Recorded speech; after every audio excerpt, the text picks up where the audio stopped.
അധ്യാപകനാണ്, അതോടൊപ്പം ഒരു കലാകാരനാണ്. ഞാൻ കുട്ടികൾക്ക് ഇവിടെ വന്നപ്പോൾ എനിക്ക് എന്തെന്നില്ലാത്തൊരു അനുഭൂതി ഫീൽ ചെയ്യാണ്.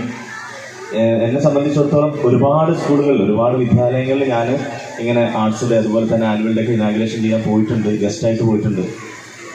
പക്ഷെ എത്രത്തോളം ഒരു ഫീല്, ഒരു പ്രത്യേക കൾച്ചർ കാണുന്നത്, അത് ഏറ്റവും ഭാഗ്യം ചെയ്ത ആളുകളാണ് ഈ ഇരിക്കുന്ന രക്ഷിതാക്കളെന്ന് എനിക്ക് അഭിമാനത്തോടുകൂടി പറയാൻ സാധിക്കും. ഞാനിത് വെറുതെ ഒരു ഇതിന് പറയുകയല്ല, കാരണം എനിക്ക് അനുഭവമുണ്ട്. ഞാനൊരു ട്യൂട്ടോറിയൽ കോളേജ് നടത്തുന്ന ഒരു അധ്യാപകനാണ്. പല വിദ്യാലയങ്ങളിൽ നിന്ന് കുട്ടികളെ പഠിപ്പിക്കുമ്പോൾ ഞാൻ ആദ്യം പഠിപ്പിക്കുന്നത് അമ്മ, അച്ഛൻ, മാതാപിതാക്കളെ കുറിച്ചാണ്. അവരുടെ അധ്വാനം, അവരുടെ കഷ്ടപ്പാട്, അവർ പഠിപ്പിക്കുന്ന, അവർക്ക് നിങ്ങൾക്ക് തരുന്ന സ്നേഹം, മറ്റെവിടെയും കിട്ടാത്ത ആ ഒരു സ്നേഹം, അതൊക്കെ മാതാപിതാക്കളും ഗുരുനാഥന്മാരുമാണ് കൂടുതൽ തരിക, മറ്റൊരു സൗഹൃദങ്ങളിൽ നിന്നല്ല, അല്ലെങ്കിൽ മറ്റൊരു രീതിയിൽ നിന്നല്ല എന്നൊക്കെ ഞാൻ പലപ്പോഴും കുട്ടികളോട് പറയാറുണ്ട്.